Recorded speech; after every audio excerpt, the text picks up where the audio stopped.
और देखिए, सबसे पहले हम बात कर रहे थे युद्ध की। बड़ी खबर ये है कि सऊदी अरब में यूएस ड्रोन पर हमला, यूएस जो एम्बेसी है वहां पर हमला हुआ है ड्रोन से। वहीं कुछ तस्वीरें सामने आई हैं जो कि ड्रोन अटैक के तुरंत बाद की है, जिसके बाद में अफरा तफरी का माहौल देखा जा सकता है, धुएं का गुब्बार उठता हुआ भी देखा जा सकता है।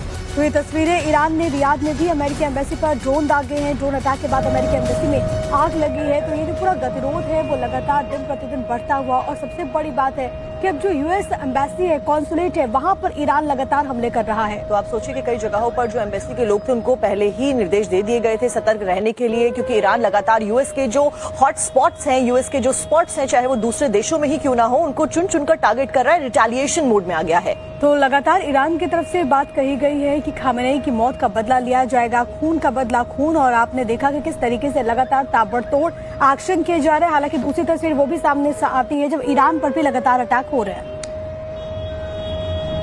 और इस सब के होने के बाद में डोनाल्ड ट्रंप ने चौथे दिन, क्योंकि ये युद्ध लगातार जारी है, डोनाल्ड ट्रंप ने एक बार फिर से ईरान को धमकी दे दी है, चेतावनी दे दी है और कहा है कि अभी तो युद्ध शुरू ही नहीं हुआ है। बड़ी लहर जल्द आने वाली है, ये अमेरिकन प्रेसिडेंट डोनाल्ड ट्रंप की तरफ से कहा गया है, क्योंकि लगातार ईरान ने कहा कि हम पीछे नहीं हटेंगे। जिसके बाद डोनाल्ड ट्रंप ये कह रहे हैं कि अगर ईरान पीछे नहीं हटता है तो अंजाम भुगतने के लिए तैयार रहे। और ये तो सिर्फ ट्रेलर है, क्योंकि उसके बाद जो होगा वो ईरान कभी भूल नहीं पाएगा। तो खामेनेई, उसके परिवार और कई सारे मंत्रियों की मौत के बावजूद भी फिलहाल अमेरिका रुकने का नाम नहीं ले रहा। एक के बाद एक चेतावनी आई जा रही है सामने। और ईरान से लगातार युद्ध के बीच इजराइल ने खुला मोर्चा एक और तरफ खोल दिया है। जी हां, साउथ लेबनान में इजराइल की तरफ से हमला किया गया। तो इजराइल से तस्वीरें सामने आई हैं। साउथ लेबनान में हमले के बाद में क्या कुछ होता हुआ नजर आया, आपको बता दें कि तस्वीरों में देखा जा सकता है कि इजराइल के हमले में कई सारी जो इमारतें हैं वो डिस्ट्रॉय हो गई, उसमें से धुआं निकलता हुआ नजर आया। तो इस वक्त मिडिल ईस्ट में भयंकर तबाही के निशाने पर सिर्फ एक दो मुल्क नहीं है, बल्कि पूरा का पूरा मिडिल ईस्ट इस वक्त बारूद के ढेर पर जैसे बैठा हो। इजराइल ने लेबनान पर जबरदस्त हमला बोला है। जो तस्वीरें सामने आई हैं वो डरा देने वाली है। सबके मन में सवाल है कि गतिरोध कहां जाकर थमेगा। ना इजराइल, ना ईरान, ना अमेरिका कोई पीछे हटने को तैयार नहीं। तो अटैक की दहशत ऐसी है कि इजराइल के हमले की वजह से लोग डर से शहर छोड़कर जाने को मजबूर हो गए हैं।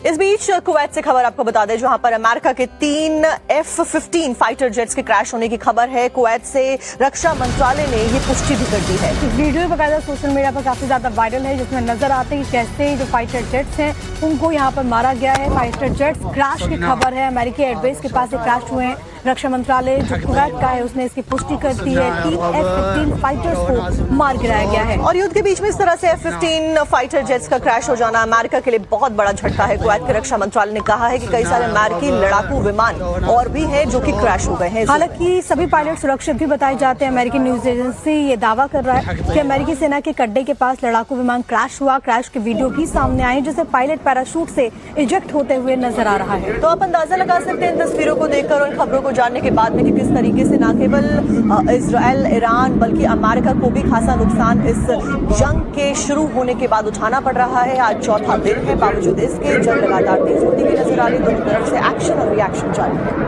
आगे F-15 फाइटर जेट्स, आपको हमने ये भी बताया था कि मिडिल ईस्ट में इससे पहले ही, यानी कि इस युद्ध के शुरू होने से पहले ही अमेरिका ने काफी ज्यादा इसकी तैनाती बढ़ा दी थी। लेकिन वो तमाम देश जहाँ पर अमेरिकी मिलिट्री इंस्टॉलमेंट है, एयरबेस है, वहां पर भी अब अटैक लगातार जारी है।